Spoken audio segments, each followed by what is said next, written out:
মূল্যস্ফীতি সহনশীল করতে আরও ২-৩ মাস লাগবে বলে জানিয়েছেন ডক্টর সালেউদ্দিন আহমেদ। দুপুরে সচিবালয়ে সরকারি ক্রয় কমিটির বৈঠক শেষে তিনি একথা বলেন। এ সময় তিনি আরও বলেন, বাজেটে ভ্যাট রিভাইজ হবে, ইনকাম ট্যাক্সের বিষয়টাও দেখা হবে। চাল, মসুর ডাল, সার, এলএনজি সহ অতি চাহিদা সম্পন্ন পণ্যের ঘাটতি হতে দিবে না সরকার।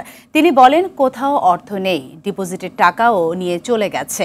বিশ্বের কোথাও এমন পরিস্থিতি হয়নি, তবুও শ্রীলঙ্কা আর বাংলাদেশ এক নয়। ১২টি ব্যাংক সচল, বাকিগুলো খুঁড়িয়ে খুঁড়িয়ে চলছে।